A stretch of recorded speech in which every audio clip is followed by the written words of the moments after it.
Buenas noches, mi nombre es Santiago Felipe Nieto Carvajal y esta es mi presentación acerca de las principales características de las sociedades coloniales en América. La primera característica que quiero mencionar es la segregación social. En las sociedades coloniales de América se practicó la segregación racial.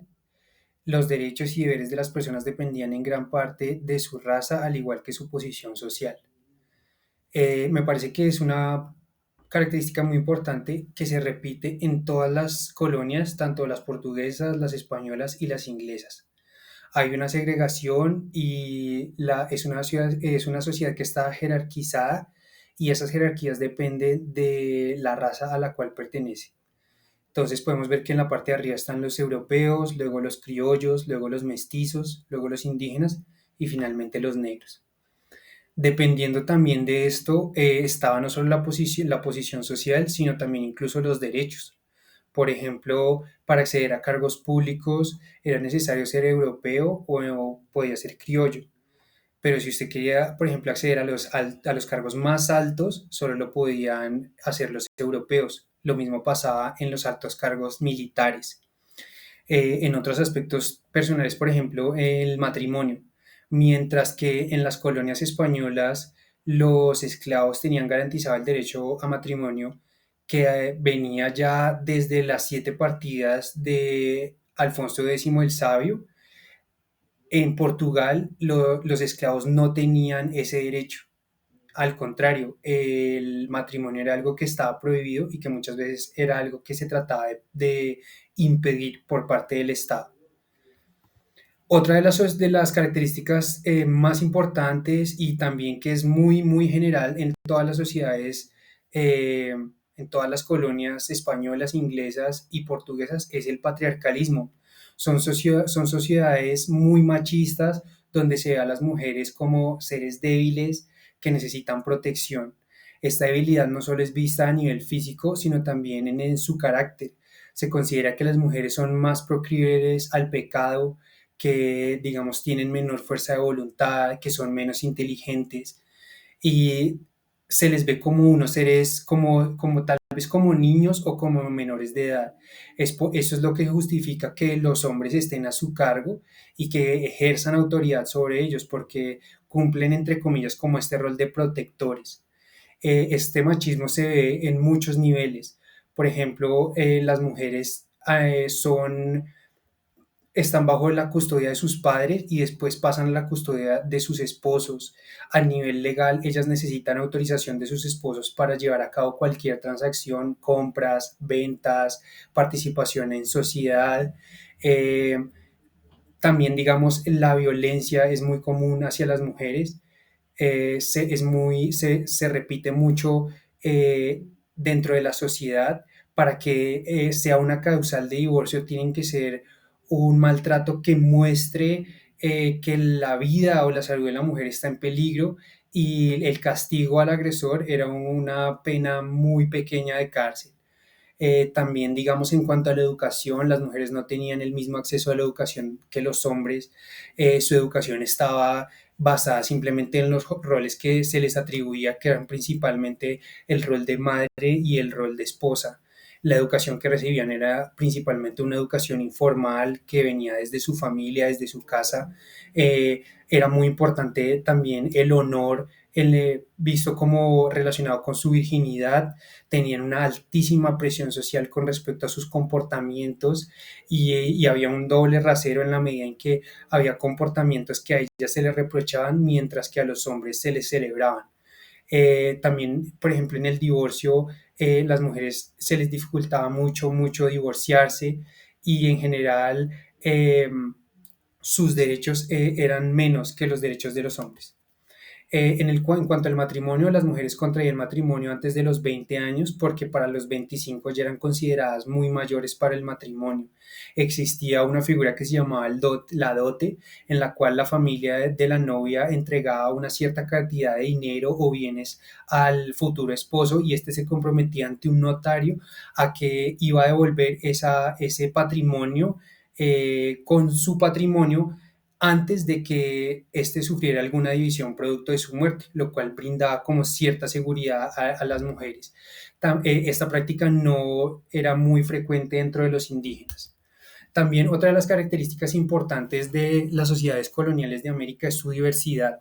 América fue un escenario en el cual personas de diferentes continentes, de diferentes países, con diferentes idiomas, con diferentes culturas, de un momento a otro se vieron habitando el mismo territorio.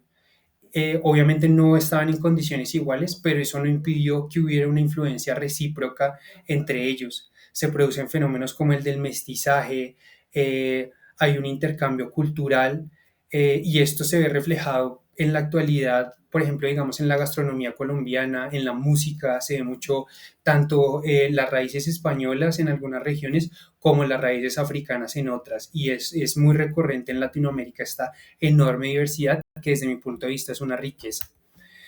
Otra de las características muy importantes de las sociedades coloniales era la religión, eran sociedades profundamente religiosas. Dentro de las colonias de España y Portugal predominaba el catolicismo, mientras que en Inglaterra lo que predominaba era el cristianismo protestante. Sin embargo, en las colonias de Inglaterra también hubo algunas colonias como Rhode Island o Connecticut, donde se permitían otras religiones como el judaísmo. eh, la religión tuvo un papel muy importante, sobre todo en la educación. Ellos fueron los primeros en construir colegios y universidades, los jesuitas, los dominicos, los escolapios, eh, los franciscanos, todas estas órdenes religiosas viajaron al Nuevo Mundo y trataron de convertir a los indígenas al catolicismo y para ello utilizaron muchas herramientas, entre ellas la educación, el teatro también tiene sus orígenes en América de esa forma. También digamos como que le permiten de cierta forma acceder a las mujeres a un nivel más alto de educación que una mujer tradicional cuando son monjas, porque se las instruye en teología y en filosofía. Entonces, la religión cumple un papel preponderante en la sociedad y marca también como ciertas costumbres dentro de las sociedades. La economía de todas las colonias de la América era una economía que estaba basada principalmente en la minería y en la agricultura. Dependiendo de la región, se explotaban diferentes recursos. En lo que es el norte de América, las colonias de Inglaterra predominaba mucho el tabaco y el té.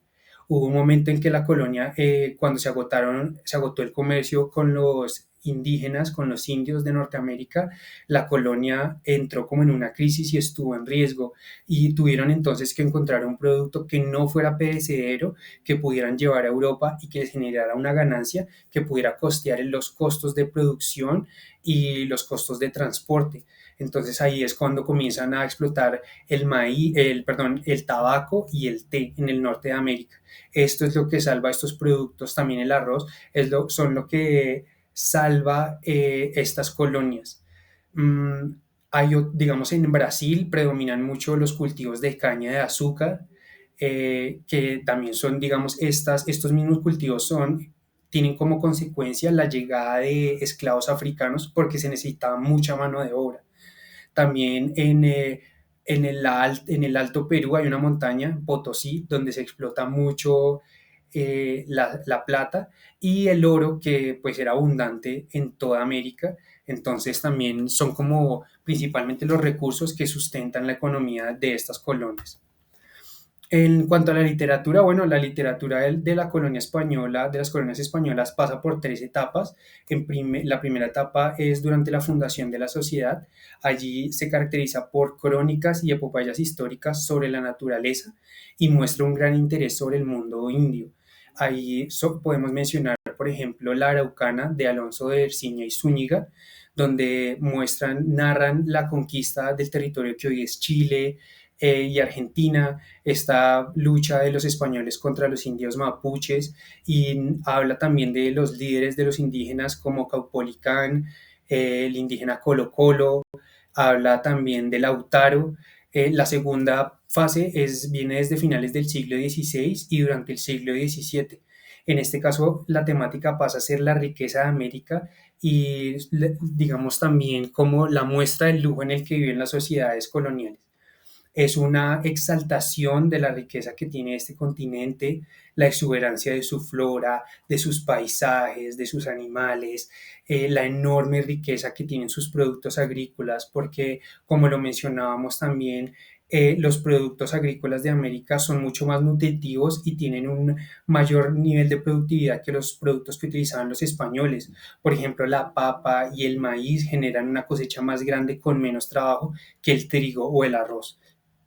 Entonces comienza también como a surgir un sentimiento patriótico de exaltación de estas características positivas dentro de los académicos y dentro de los estudiosos de América. Esto sería el germen después para como los primeros movimientos de independencia. La tercera etapa inicia a mediados del siglo XVIII y es conocida como la era del barroco. En esta se evidencia el despertar de una ansiedad intelectual y espiritual, y es que a lo largo del siglo XVII la educación en América llegó a unos niveles que no tenían nada que envidiarle a la educación en Europa.